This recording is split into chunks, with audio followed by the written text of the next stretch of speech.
All right. Ladies and gentlemen, welcome on back. At this point, I feel there is a sense of a pending doom that is inside me. It might just be because of what's upcoming, or what is to be announced, you could say, or perhaps the fear that I feel in my heart. So, we have a second matchup of the day between the Cincinnati Fear and TBA. Ready? Woo! Almost. Before we head to the game, let's break things down a little bit, set our expectations so that we're not caught off guard, but maybe we are. I'll start off with you first. Give me your high-level thoughts on this matchup. My first high-level thought is, I think despite Fear having a skull and crossbones as their icon, I definitely think that TBA has a much scarier icon for their team. So that smiley face definitely terrifies the hearts of anyone who looks at them. No. I think if Fear, I've been following Sketch for a little bit now. I think he's like a really strong player, really strong at late game carries. And this year is like the first year where I've seen him kind of diversify and do a lot of different stuff. So I think that see, what did I say? It's simple but scary. I do think that it's kind of down to Sketch and how he performs in this team. I think he's the person, if they get him past 15-20 minutes with a composition that relies around him, he can carry this game. TBA, on the other hand, I think are obviously coming off of a huge win in Collegiate, and I think they carried their momentum pretty strong in upsetting EGP. I think their mid jungle have really good synergy just based on like playing together. So I'm kind of trying to. It'll be cool to see these two guys who I think very few people expected to be in this position battle it out for the last spot tomorrow. Wow. I think you just about covered a lot of that too. And with the roster we just saw as well, veteran, we were talking about before, both Fear and for TBA, as Parth mentioned previously, two teams we did not necessarily expect, but I find as you've been watching a lot of these games and mid on death for many of them, the progression for both these teams has definitely been really fun to watch. Because where they are right now, I find many teams counted them out early on. I know I might have, but hey, the fact they made it here truly is a testament to their own teams. I mean, for me, the time where TBA really shifted was their match against CLG Faith. Because at that point, you would have expected CLG Faith, or I definitely expected CLG Faith, to be able to come out on top, because the way TBA were exploding the game was actually by understanding entrances into River better than most other teams do. So when it comes to these neutral contests, they were the ones that understood how to have side lane priority before moving in. They're the guys who understood how to move in from 3 points at the same time. They're the guys who could not be outnumbered or outpositioned on these fights. But CLG Faith at that point had their new superstar, their coach, support coming in. And that guy was giving them lots of really good macro. And we thought maybe that would even translate on that kind of a level. And it didn't. TBA was still completely uncontested on these points. And that was their major advantage into EGP, a team that's looked at as being individually strong. They were still able to show that their understanding of these contests in a level where, let's be real, everything gets contested. This is their big advantage. And what's really interesting for me about this matchup is they're against one of the only teams that don't actually do that. Cincinnati Fear actually have a long period where they understand that they don't have to contest every neutral. What they have to do is get Sketch farmed up, and they don't have to begin their fights on the neutrals themselves. They can do it at the point beforehand where teams are looking to get lane priority into shifting towards River. That's when Sketch will try to go for his pick, right? Now, if they're really far behind, obviously they'll be happy to all in on the neutral itself. But Fear actually look for these fights in lane rather than around neutrals. And as a result, this could actually be TBA's biggest contest yet.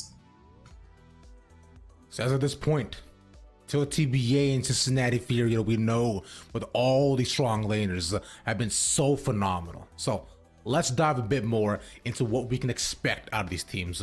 Veteran, I'll stick with you to continue. You raised the big point about Sketch. I know a player that everybody's been hyping up. Part also said too about how phenomenal a player he is too.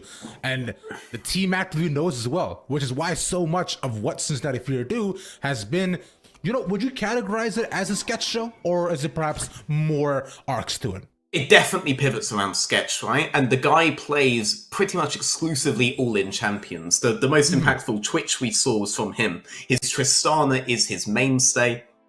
This guy sees isolated opportunities. He plays them like assassins, really. He doesn't play like an AD carry. He plays much more like a pick-based assassin. And that's brilliant for them. This is why so many of Cincinnati's games, like their ones against Maryville, for example, are based around comebacks. That one moment where they overextend in lane, that's when Cincinnati fear strike and put the fear of God into them, so to speak. Around those tier 3s, you engage on that tier 3 in a slightly wrong way. Trist has her first reset. Twitch has his opening to all in, right? And they've understood over the course of the tournament that they should just play with Sketch in mind, no matter what they're doing. But he's against a very aggressive AD carry on the other side, right? Smasero guy has gone from strength to strength. No, he's not winning every 1v1, but that doesn't stop him from trying to take them anyway. And this can lead to some heavy snowball games, like his 10-3 Ezreal game, for example, where he eventually became an assassin in his own right. So it'll be really interesting to see these two very aggressive AD carries play against each other today. I think the thing I'll also follow up on that is, while they have two aggressive AD carries, they're also kind of bookended by two top laners who can play more of a supportive role. So if you look at Topo, for the most part, he's been playing stuff like Ornn, Poppy, GP to kind of help out their bot lane. And even Dragoon, I don't think of him as more of like a Fiora Jace player. I think of him more of as like a bruiser player who's going to play the Gwen, like the Mordekaisers. And so I do think that even the compositions are going to be different than what we saw in the previous series. Oh, 100%. And I'm really interested to see if maybe this becomes a new thing that they play around as well, because in their last series, it wasn't just a sketch show. Sure, you could say that Senna has some all-in opportunities herself, but they played around that Dragoon on his Darius, these heavy bruiser champions. And last series, we saw like Blind Fiora try to do that against Dragoon. See what happens, right? His whole pool pivots around that sort of stuff. So it could be very interesting. There's multiple ways that they could attack. Yeah, because on the other end, there's another threat on the side of TBA that I know Parth, you and I were talking about before, is that being the mid jungle. It's definitely between Robbie Bob and Kitsu, the core, or one of the main cores of the team, 2 out of 3 from UST, who just won CLOL, and they've continued to scale, past collegiate and throughout this entire year to prove synergistically how fearsome they can be. Yeah, so, I mean, I think that even in the collegiate championships, I think they were slightly the underdogs and they kind of came out ahead. And like Veteran pointed out, I think they just know how to play as a team and they just know each other super well in different areas.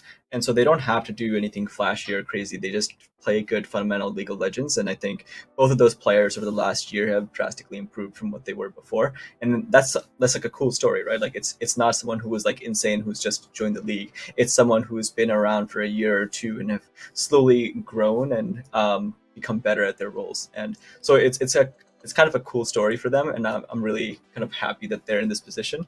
I did again predict them to kind of take the edge, but I do think it's because of that comfort level at this level of competition.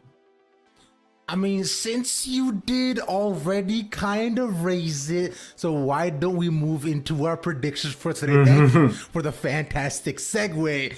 Part sticking with you, what do you got for me, man? Yeah. So again, I think this has a chance to be a close series. It just depends on like who shows up on the day, but I did give the edge to TBA. Cincinnati fair play in a way that TBA haven't met before. It's not just about being superior on neutrals. It's about, showing that they're not going to go out in these lanes. And ultimately, they will succeed, right? They will succeed, boys. Smileys all the way. Smileys in the chat. Smileys everywhere. The most toxic symbol I've ever seen as an org symbol. I'm TBA all the way. I think the Cincinnati fear truly has shocked a lot of us. I already mentioned before on how Robbie... Y'all ruined it. I was gonna be like, yo, look, I'm just saying, Cincinnati Fear was killing it. Look, Dragoon Smash is a big thing for a reason. And Trickster, I find, is a player that does not get enough credit. And I think if he's able to match Kitsu early on, it should definitely be a very close game. But hey, I think we gotta go for the Smileys all around, right? There's just a reason why these guys are just that good. And I'm personally inclined to be able to agree with them as well, because yet again, more of them also follow me on Twitter, because the casters well too. I've also seen it. The casters also understand that, hey, it's a bit broken up, but I know the smart ones are on the right side. But I think the smartest prediction definitely has to go to Mochi to see what she predicted. Well, they predicted, I should say. Thanks, guys. Mochi has another prediction to make here. Cincinnati Fear versus Team Pending. What you got? Okay, go. Oh, and she goes with the Fear. That no team core is looking pretty good. That was great bias. He actually pointed the dog towards Cincinnati Fear. I'm just saying. That's just I just want that to be put out there. But we'll leave that all to everybody else. Y'all let me know. Beatdown, you got a dog as well, right? Would you point it towards Cincinnati Fear? I don't think so. Let's see what y'all got with Jolly as well there.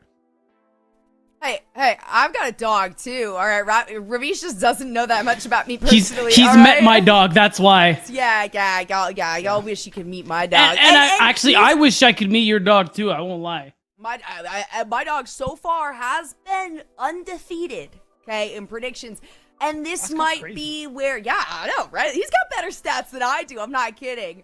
He's a lot older. He's 70 in dog years. So, you know, what are you going to do when it comes to experience, right? He can just pack so much more into a day. But, yeah, honestly, I don't know about you. I didn't actually see what your prediction was on this side. I, as you know, am a no-team stan. I'm a no-team fan, and they're going to flash it for us real quick. We are on the opposite side. I mean... I'm sure you guys are familiar with, with No Team and my connection with No Team that I had. Also, Dragoon is just a fantastic person and player. He complimented my Billy stuff, okay? That's all you need to do for me to be like, yep, all in for you. That's it.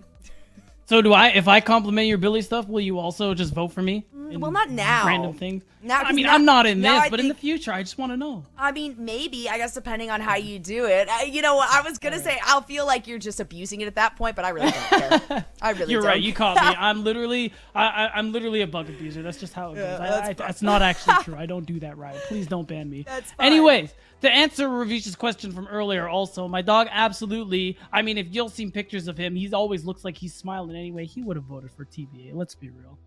My dog's smart. He's a smart guy. He knows what he's about. Don't worry about the fact that he'll try and eat a treat from under a glass table. It's not important. Yeah, my dog won't do that one, so I'll have to see exactly Nah, totally not. How things work out on this. I have a different method too. You know, I do like a treat in each hand, and then I'll write I'll either just put like a sticky note or write the acronym on my hand and then see which one he goes for. And sometimes he's pretty picky about it. With this one, he took his time. All right, I did film one. Apparently, I just couldn't upload the video. What did he vote for? He voted for Fear. Wow. So yeah. you and your okay, I'm getting a little nervous now. You voting for Fear, whatever. But your dog undefeated. I gotta respect that. I'm biased, okay? So you should. But your dog's not biased. But my dog's not biased. No, but he reinforced my biased opinion. Oh, However, I will say, according to the rest of the desk, this current desk that we have, analysts and you, I'm the only one that actually decided to go for Fear. Though I will say, compared to the rest of the actual desk, we saw 8 votes for Fear and only 4 for TBA. So everything's kind of up in the air. We all have different feelings about this one. I do like the fact that the desk was, for the most part, aside from Ravish, was picking a 2-1 series no matter what. As confident as all the analysts were in TBA taking this, they still had the anticipation that one of these games will be taken by Cincinnati Fear. And I agree with that because and I agree with Veteran especially saying that this is going to be TBA's biggest challenge yet by far. And it's not going to be as easy as some of the other matchups that they have because Cincinnati Fear have been looking a lot better lately. And with Trickster being back in here now, despite Goo playing a fantastic game last week, now Trickster being back, having their core roster ready to go, this is the strongest Cincinnati Fear are going to look, and now they are facing up against TBA. We talked about Sketch as a player, and he's someone who, I mean, we've seen a little bit in the amateur scene at really good hyper carry player. Yep. And someone who actually is very vocal on this roster, making a lot of plays in situations where even in OQs, we're far behind in gold, and Sketch says, hey, just give me gold, we'll win. And they do. Yeah, and Sketch also is one of those really dynamic ADCs where you can put him with kind of any support, right? And he's going to be able to play aggressively with them. He knows when to turn things around, when to, choose to play it safely, but he also knows when he can have the upper hand as a bot lane carry. So I like to see that the initial lock-ins that we're seeing for these bans here are hyper aggro, right? We were talking about the Gwen as something for Dragoon, of course, a player who used to be a Darius 1 trick. So that's one that you always have to watch out for him, but things like the Rengar, these high damage, easily locked downable, but high damage champions are not something that you want to hand over to TBA because they will absolutely milk that.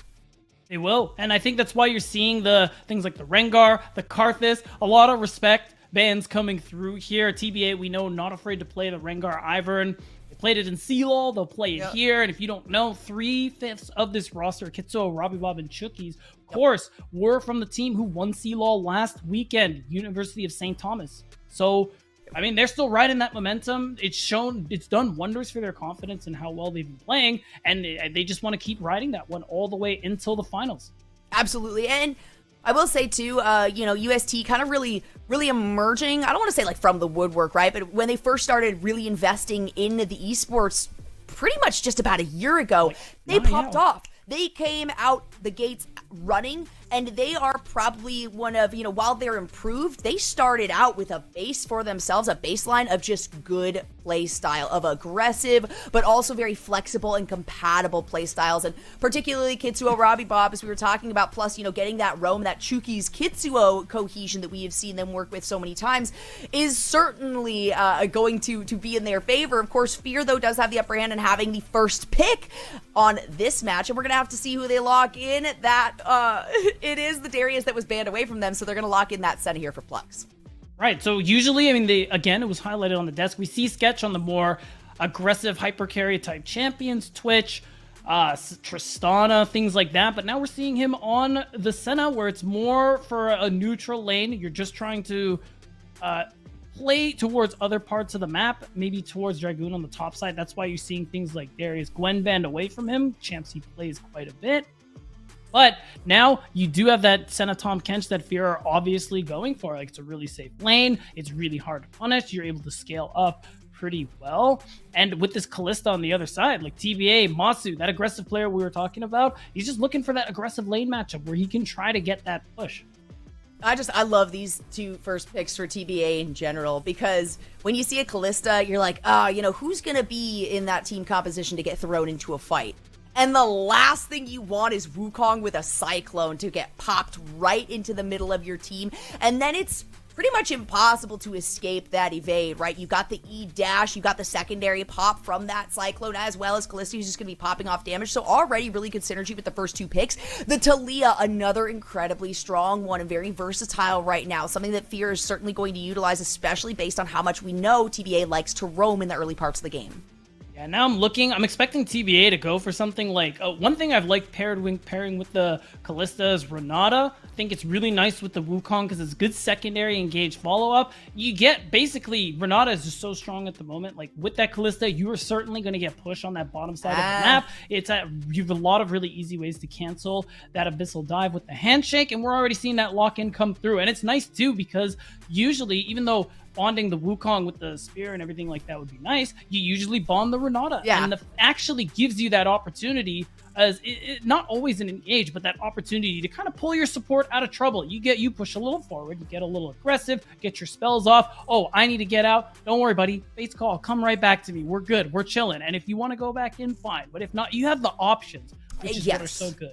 Yeah, and at that point, too, an ideal situation would be something where this Renata, where Chukis is able to throw out the ultimate, get pulled back in. You've got Kitsuo, who's able to then re-engage on these Berserk's champions, get the Cyclone, and you can choose to just dive right back in if you are Chukis, handling that with Masu. So I do very much like these three champions that have been locked in. There's already, like I said, so much cohesion that we're seeing between the members of TBA. Fear going with what is just really strong right now as well, and they have a lot more of this kind of late game sustainability if they can prolong TBA's advancement in the early parts of the game. Right, and that's why you're seeing Fear actually get rid of these scaling picks in general. Robbie Bob's Victor, Corki, he's had great performances on all these champions, and although many members of TBA can actually play the Karthus, I believe they can play it jungle, mid, and bot. It's still another thing you're taking away from Robbie Bob, a champion. Oh my god, and the Vigar as well. Like, they're just removing as many options as possible for mid, and on the flip side, TBA, they're removing as much as they can from Dragoon, especially because you know that one, you're aiming for that gangplank. We're seeing Topo lock in, and the fact that you see Senatom Kench, you're gonna pick something strong for that top side that you want to be playing towards. Yeah, you need a lot more damage than this. This is a nice kind of basis to aggress and to engage. I'm not certain if the Ornn is going to be enough, but you know, Fear is kind of at the point right now with their composition. If they can stall out CBA, like I was saying in the early parts of their game, if they can slow down the snowball and the ability for them to build up items and kind of, you know, stack their damage on top of each other, then they certainly have the engagement to follow it up. And there we go. They're going to finish it out, round it out with the Yone. So not a lot. I mean, you've got some really decent range, obviously, coming from the Seta. You've got decent range coming from the Talia. But these are also two champions who, if they get caught up in the mix of things, if TBA decides to go in on them, they need some of these other big tanky members to jump in to be able to take aggro, because they will get taken down like that. So Fear, what they have here is clear front to back composition, and it's nice too with that Yone lock in, because you want to add a lot more CC to the tool belt here with that Fate Sealed, but you also make it you make the Dragoon pick with the Ornn a lot more viable too, because you have plenty of damage across the rest of the map for team fighting, and Dragoon is just going to help you scale. You have great team fighting with that Call of the Forge God. You have, of course, the Masterwork items. We know everything that Ornn is able to do. We've been seeing it for such a long time. And on TBA side, you do have a lot of bot pressure, easily something you could use to be able to try and stack dragons, try and get to that Dragon Soul win con. Because you have Masu on this Kalista. We talk about how aggressive he is on champions like Ezreal, like Senna. Well, now he's playing Kalista with that Renata. So this is really that opportunity for him to show what he's got. And it's worth noting too, this is actually Masu's first competitive team here on Team Pending. And for him to be able to perform this well is honestly pretty impressive. And you know, I don't want to say a somewhat risky pick. Obviously, you have the ability to save your support if they do end up going in, and Renata is very, very good right now, but it's all about positioning at the end of the day when it comes to Kalista, and Masu being able to take that in with a lot of these compositions and make it work out very well is definitely something that you have to commend him about. I do see, of course, TBA with this composition looking for a lot of early game pressure. They do still have, though, with the final two picks that they locked in this game, Plague and this Swain, they have that later game sustainability. They have that scaling as well that is really going to be something that Fear has to look forward to, as well as their own scaling. All right, both teams, very clear win conditions as we go into game one of our second semifinals. This is Fear, who finally have gotten their respect, I think, from production and talent and everything like that, because I think their last three series, including this one, Jolly, for the two previous ones before today, Travesty is the only one who said they would win their matchup. You know what? Yeah. And now they're 8-4 in predictions. That's gotta feel okay.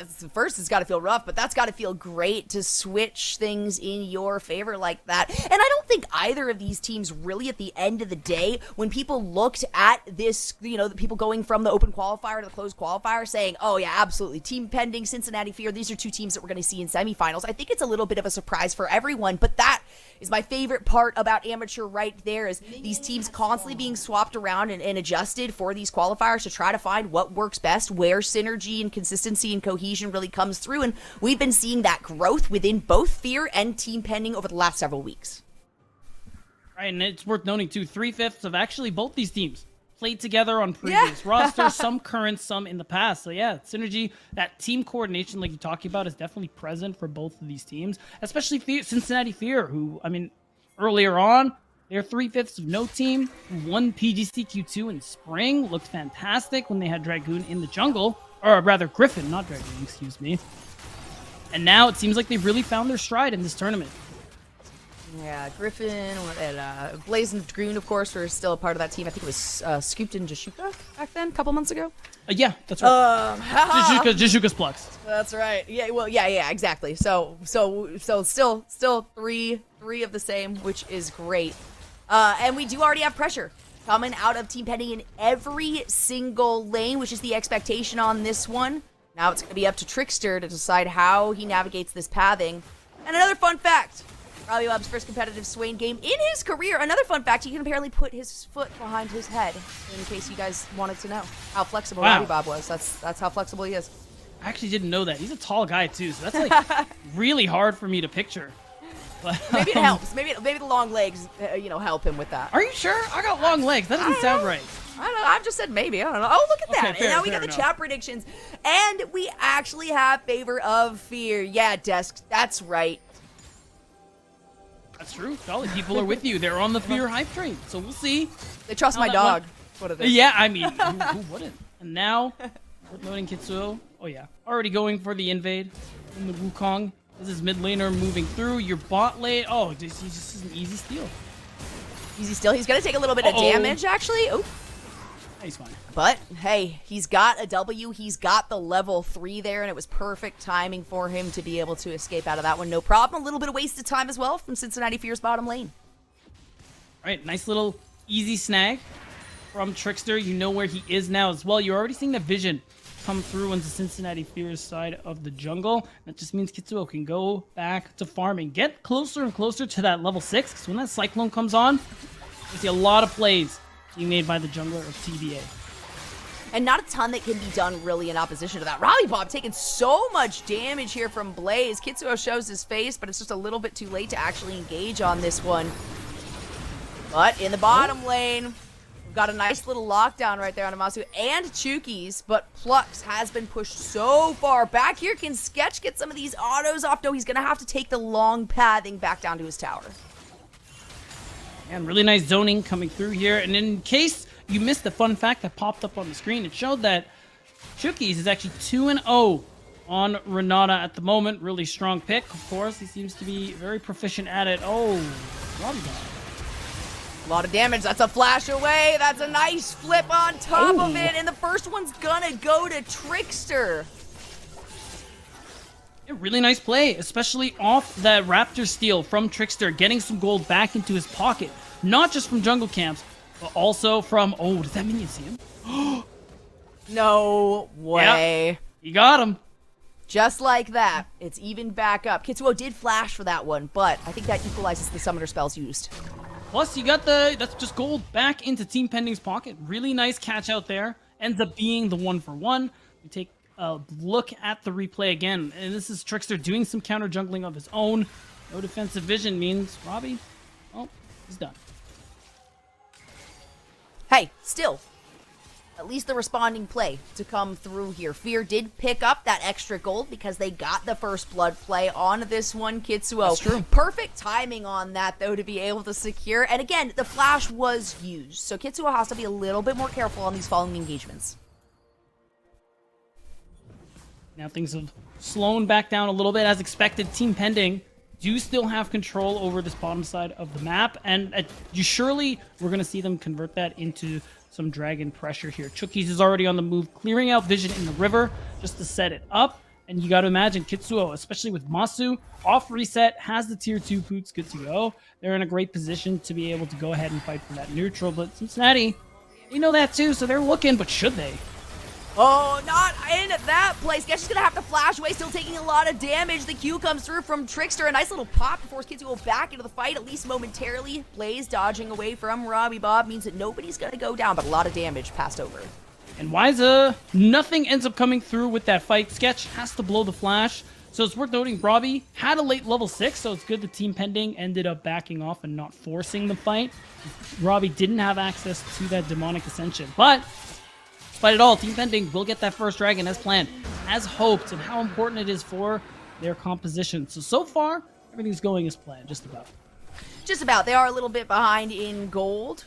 though not as far behind as they possibly could be here, and picking up that dragon very early on is something that's really going to help them push forward in the later parts of the game, especially the pressure that they found with themselves here. The ultimate coming out from Gangplank on the top side. Sketch is the target. A beautiful pop back though coming from Trickster is absolutely massive. It does look like Sketch is going to go down. Trickster will go down on top of it. Masu though finds a gray screen himself, and now it is Plucks against the world, doing everything in his power to try to get the heck out of here. He gets the lockdown on Kitsuo, who continues the engage, but it's not going to be enough damage to take Plucks down.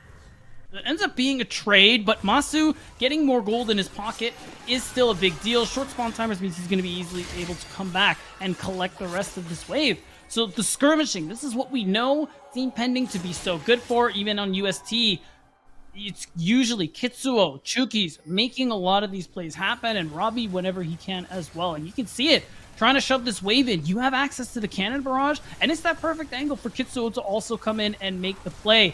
It does end up being a nice seismic shove from Trickster, but couldn't do very much else about this one except Flux trading the 1 kill. Still, I mean, fancy play though. When you're being aggressed upon like that, and you at least get pops on multiple members, slow them down just a little bit, you do feel good about that. And Trickster did manage to at least get a little bit of damage off there, but has fallen 2 times so far in this game, is 2 of the team's deaths out of the 3 kills that Team Pending has for themselves. Of course, if you have anything to say, hashtag we are unified. Your tweet might show up here, and we love to talk about what you guys have to say, whether or not you think it's important. It gives me more words to use. Right now, the Kitsuo is not level 6, so we don't see much of that one come through. Now he does, though. Now has access to the Cyclone.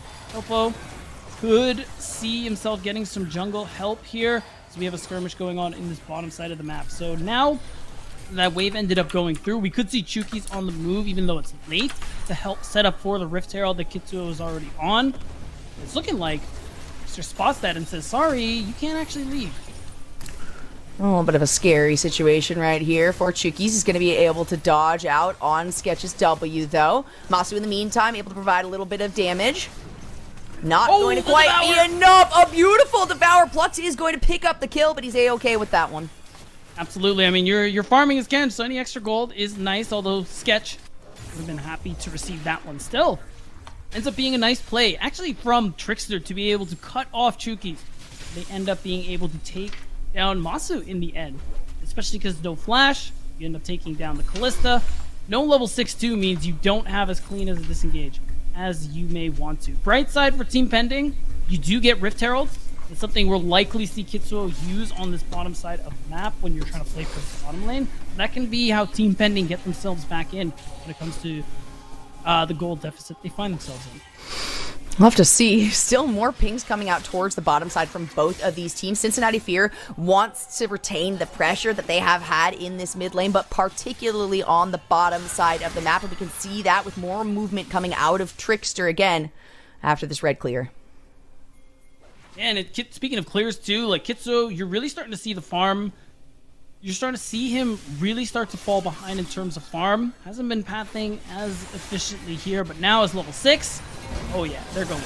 There it is. The Cyclone's gonna come out. Ooh, in response, Topo is going to use that cannon barrage, and that does mean the Blaze is going to be able to make it out alive. Flash and Ultimate both utilized. Masu, in the meantime, is going to get exhausted. It's 3 versus 1, and Trickster picks up another for Fear. Yeah, that's a really nice punish coming through, especially with all the attention mid lane. Masu's not supposed to be there. It means that you lost your option to drop Herald mid. You lost it to drop bot with Masu. It means that you're just back to... you're just back to farming here. And that benefits Cincinnati Fear quite a lot. Team Pending haven't been able to make a whole lot of things work these last couple of minutes here. Still plenty of time on the Rift Herald. So is going to need to find somewhere to drop it. The ulti did also come out from Dragoon there. We saw it just kind of fly through the mid lane. Not quite accomplishing much of anything, but it is a relatively quick cooldown in the early parts of the game for this Ornn. So certainly not a wasted ability as we get closer and closer to plates dropping. About 2.5 minutes, a little bit over 2.5 minutes still remaining on that. And it's been Team Pending who has really been trying to stack up these plates. They've also got a dragon now to focus on. Lots of vision for Cincinnati Fear, so They are aware of what's going on here, but they really don't have the positioning to make any sort of move on this. It should be another easy dragon for Team Pending. You say that, Bob is here. In fact, Team Pending deciding to kind of delay this one. They are going to be able to pick up the dragon. We see the Dawning Shadow coming through. A lot of damage onto Kitsuo. Trickster has to back away from this one, but no. Sketch is in the wings. The last embrace locks down. Masu, though, has so much damage. Kitsuo barely on the backside there. Masu will end up going down. Blaze with the re-engage on the backside. He manages to find it. Beautifully done. Now Chukis has to run away, and it ends up being a 2-for-2. Cincinnati Fear managed to even this one out. Yeah, that's a big play there from Blaze in particular. You end up securing the dragon as Team Pending, but you're not getting the leads that you usually find against other teams. So they managed to succeed there. I mean, props to Blaze for how he played that team fight as well, because Blaze is usually a player where we've been questioning.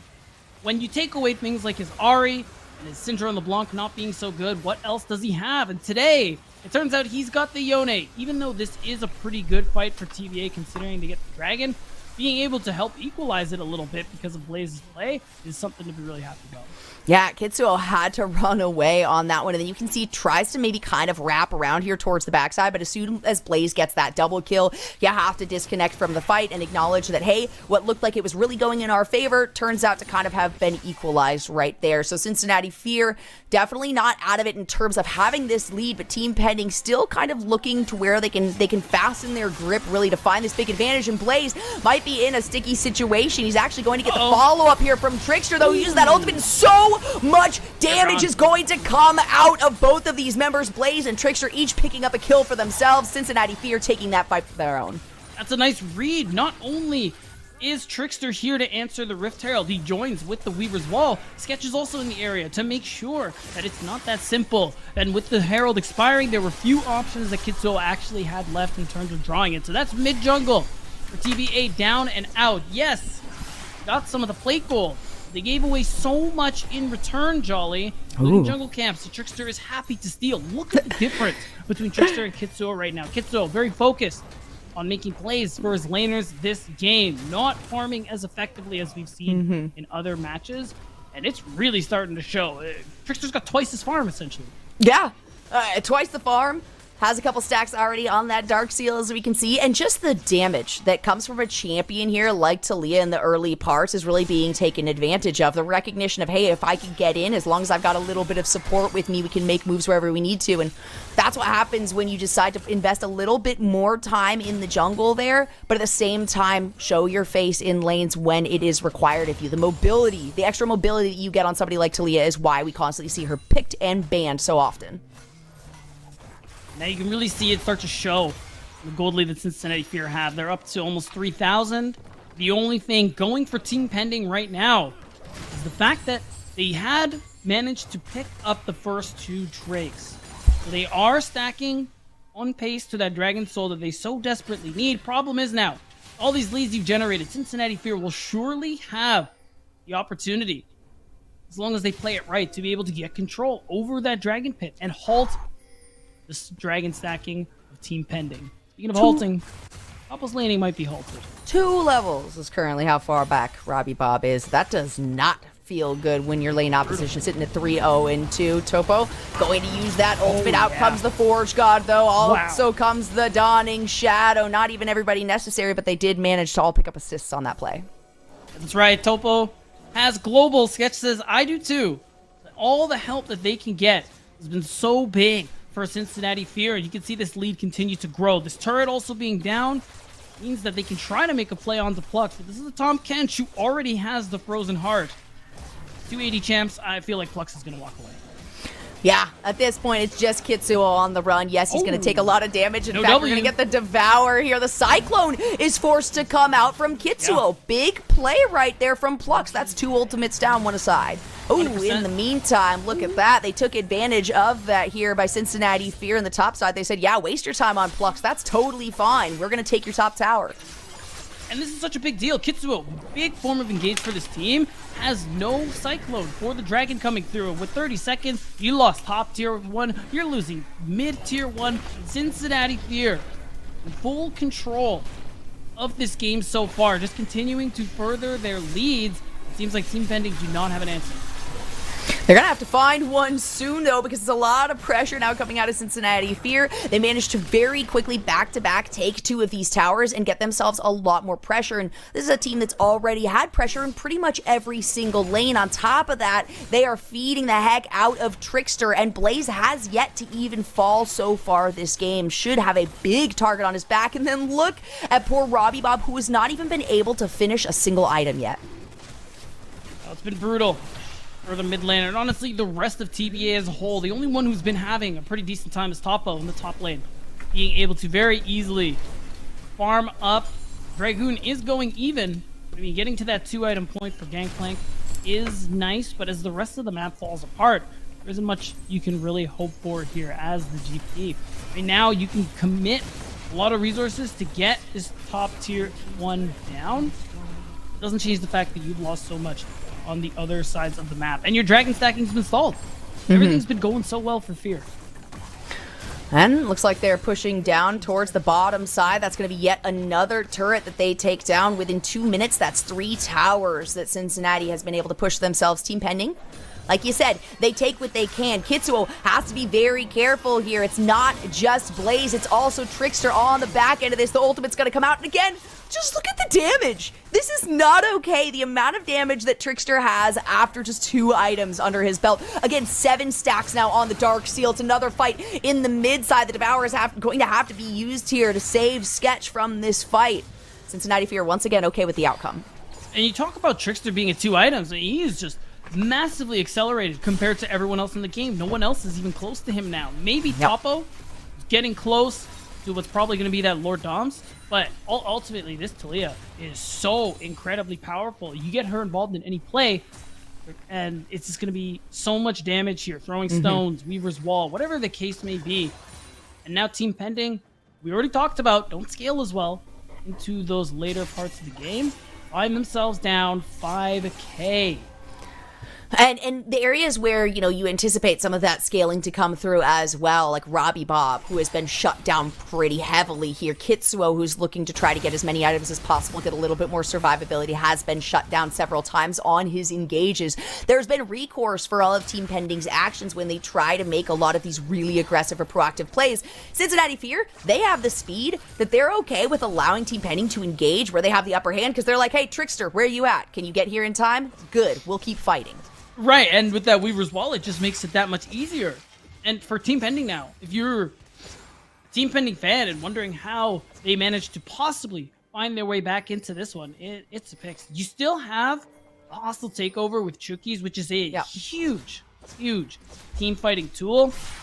But it's hard when Cincinnati Fear have so many tools of their own. And speaking of, and there it is. One member starts it up. Dragoon using the Call of the Forge God. The teleport is going to come through, but the second Topo comes in. He gets taken down. Kitsuo trying to use that Cyclone on the backside. Gets locked down. Kitsuo ends up being able to stay alive on the backside. Topo's ultimate providing a lot of additional damage. Now Robbie Bob trying to look for another one here, but the engagement by Blaze onto the backside does quite a bit of damage. He's going to be able to pick one up. Get the heck out of there. Sketch on the front side trying to do everything to keep Dragoon alive. Will he be able to? Dragoon does survive just barely. Blaze maybe going back for some more damage is able to pop that off, but it is still the tower and the fight in favor of Team Pending.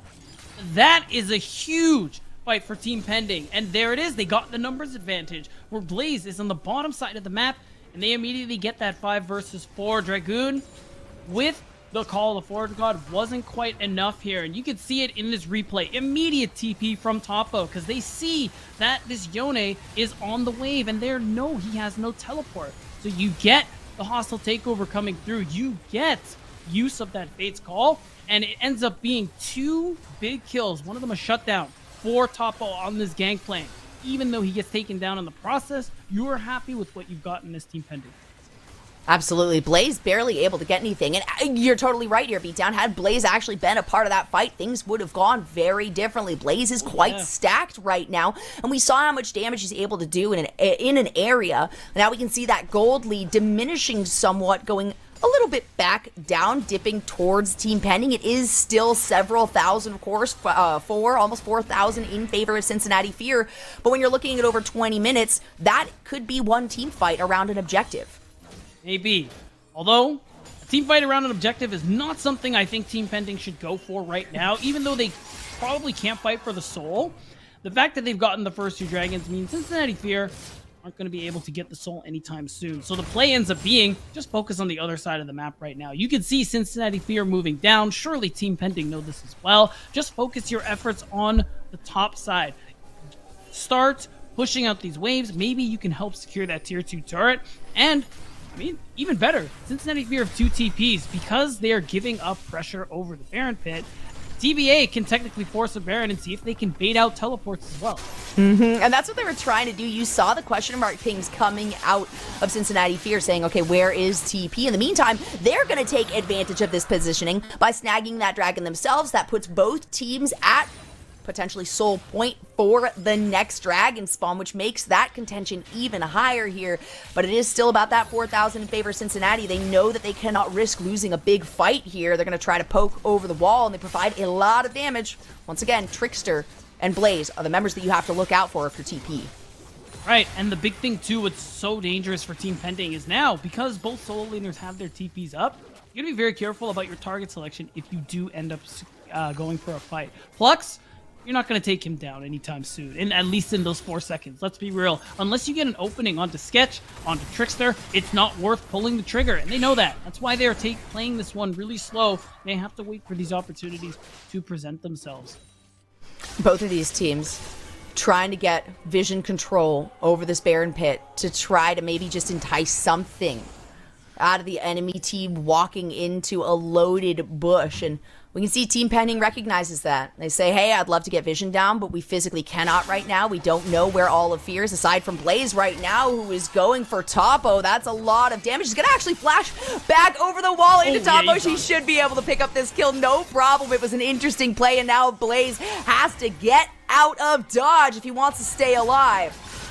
Gonna go no for teleport. the re-engage. There is no teleport. The ultimate to come through from Masu. It's a lot of damage. The ignite That's a big on shutdown. top of it. Sketch tries to throw out the Dawning Shadow to provide a little bit of assistance. In the meantime, there's a fight on the top side that is going in favor of Cincinnati Fear, but Robbie Bob has a lot of survivability and sustainability. 3 versus 1 is not going to work in their favor, though, and they're just going to feed more kills over to Trickster, who's just monumentally ahead because you lose your top side of the map as Team Pending. That's the Baron for Cincinnati Fear. It's Matsu and Chookies. Yes. Oh my gosh! Huge play from Trickster. That was the seismic shove to knock these members back, and that has been the thing that has impressed me by far the most about Trickster. Not just the damage that is provided, but the utility on the kit. Cincinnati Fear still sticking onto this dragon. They know that Chookies and Masu are very low on health, so if they try to engage, they need more of the team. Topo on the backside. So much damage again coming out of Trickster here. It's going to be the ultimate of Topo towards the top side that will provide enough to shove Cincinnati Fear away, and that's a lot of berserk, but it's not enough damage on the front side. Masu trying to get out of that one, but the flash was already used. The cleanse was already used. Chookies has to run away from this, and Cincinnati Fear still managed to find a kill. Still, Team Pending, it cost a lot, but they got what they wanted. They prevented the Baron from going through. So it was really tenacious from them to be able to try and make it happen, but Masu gets caught out anyway. And even though he did get a big shutdown, does have 3 items, I mean, this Yone is incredibly strong, and Blaze has been performing really well alongside Trickster in this game 1 here.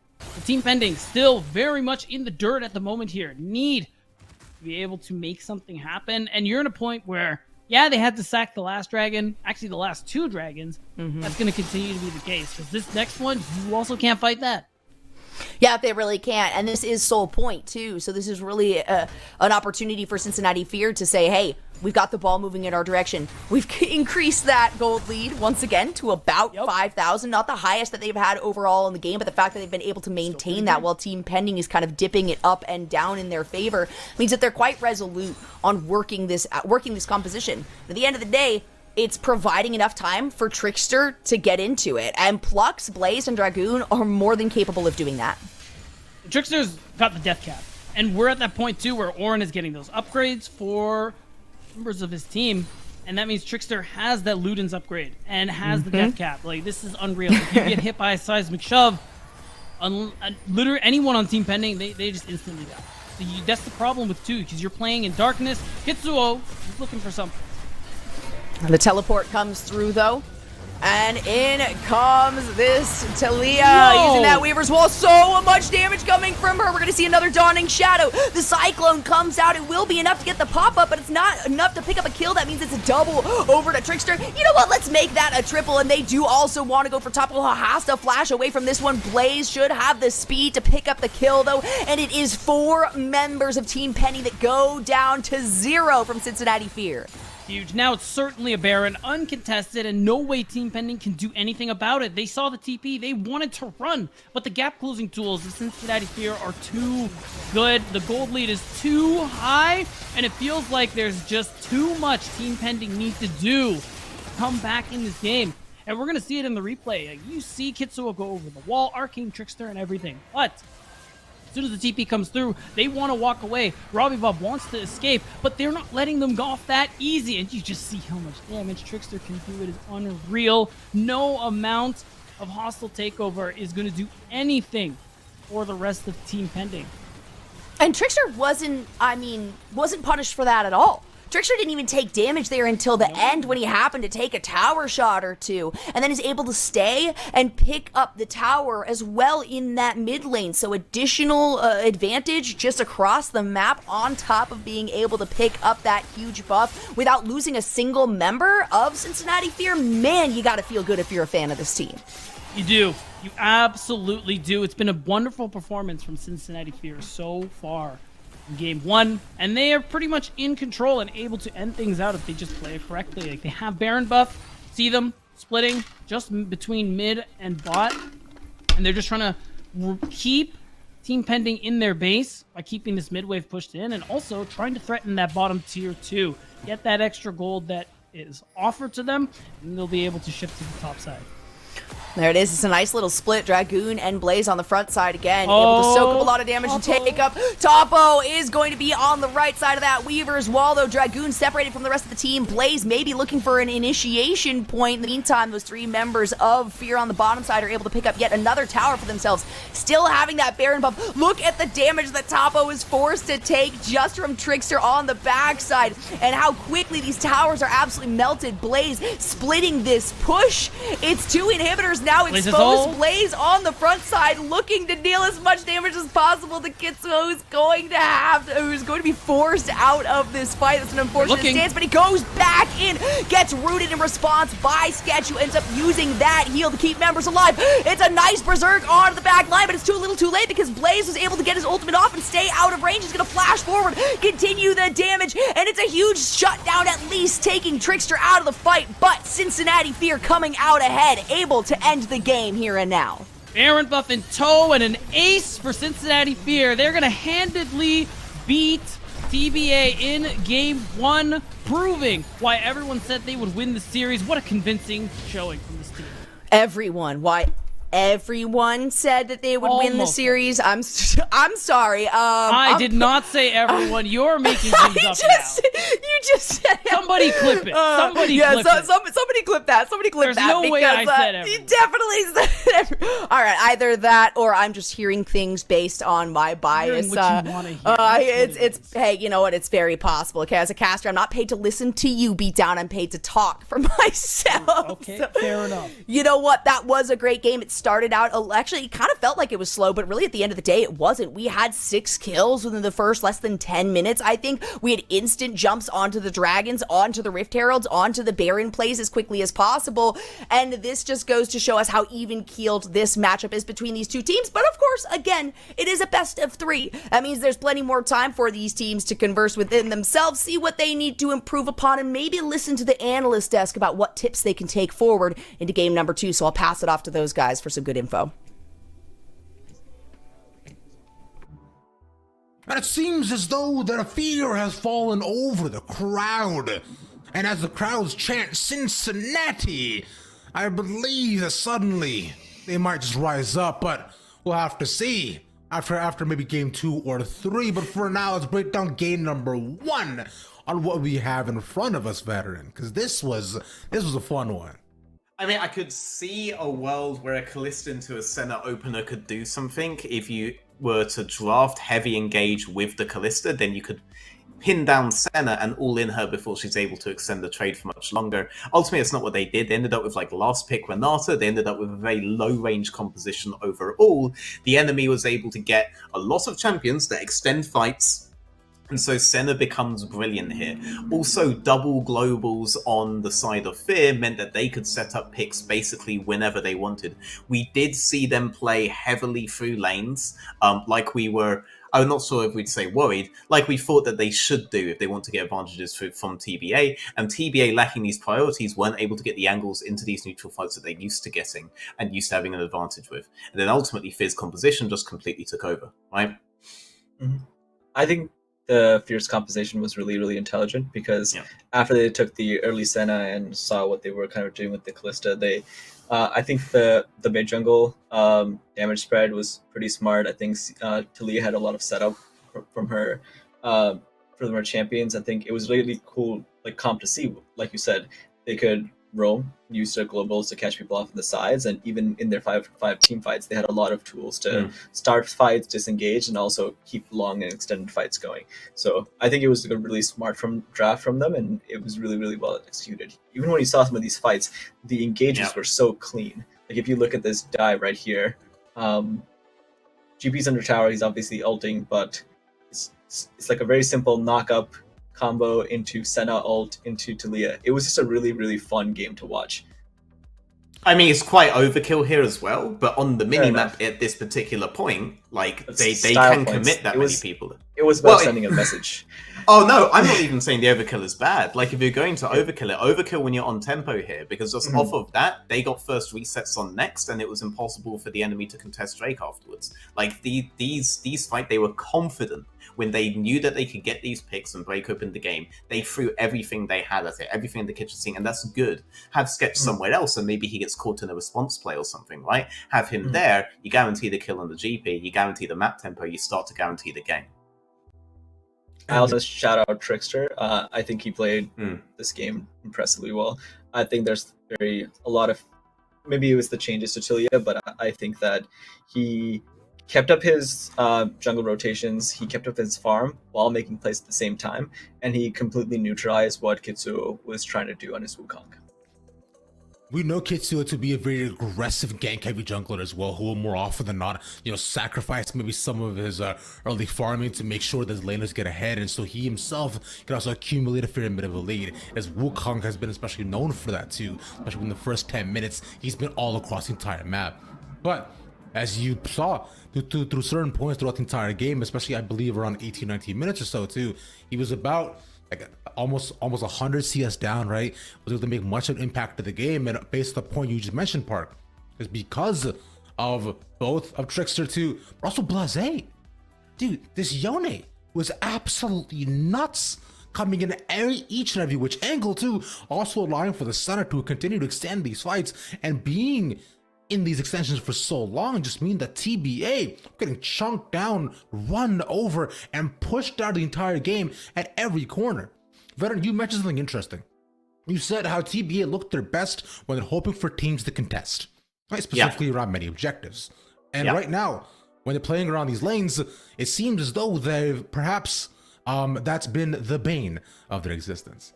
I mean, there's also the aspect, right, that typically if teams are off timings around neutrals against them, then they'll get significant advantages. But if two of your members are Senna, or Talia, or Tom Kench as well, these guys can be late on the objective and still be there on time. These kinds of compositions could actually be a counter to teams that rely on abusing enemy weak timings, because these things make up for those poor timings and allow you to continue to have influence. Ornn even can launch most of his engage from a pretty stark distance, and if the longer the fight goes on, the more relevant picks like Senna will become. There's a very intelligent draft, not just as a 5-man, we've already gone into that, but also potentially against TBA themselves. Yeah. And with the draft, we'll not continue as well. I think TBA have definitely taken a big lesson from this. Lesson number 1 being you can't have Slay in this game. And lesson number 2, maybe have a couple more options for the engages, and maybe not to leave it all to Kitsu as well. But what are the lessons can they take away to make this an even more fun series and take us to game number 3? I think definitely think they need to go back to draft and see if they can draft something a little more cohesive. I think if you're going to draft something like Callista, maybe index a little more heavily on engage and get like that burst or follow up that you're looking from the other roles. It felt like they were kind of trying to do a bit of a lot of different things where you have kind of Swain for like the slower fights and GP to kind of kite back, whereas like Wukong and Callista really want to go forward and kind of engage. Whereas the enemy team just drafted super heavily around kind of playing what they wanted and extending long fights, and you were never going to win that once your firepower with Callista and Wukong is run out in the team fight. And so I just wanted them to kind of go back and find a more cohesive team comp that kind of suits what they want to do, like Veteran said, contesting more around objectives and maybe take some of these tools away that allows Fear to play on their sides and have a lot of globals. Definitely deny Senna, I think. Senna opens up too many options for Fear that you're not going to have scouted properly. They do have games where they play Senna comps around Bruiser tops, but you don't have enough information to know exactly how to play against it. You know how Fear play outside of that. Deny the Senna, denies a global, and denies a potential playstyle that you might not be ready for here. So do that, let them go into their all-in champs again, and then pick range. I need to see more range. This was basically a full melee composition. And even if you're denying Senna, doesn't mean enemies not going to have range again. Make sure you have range, and then your timings are going to matter a lot more than they did this time. And so will the smiley face become a frowny face, and will Fear truly take us over? We can find out at the other end of this very, very short break. Y'all don't move from your chairs. I'm watching you. Don't go nowhere.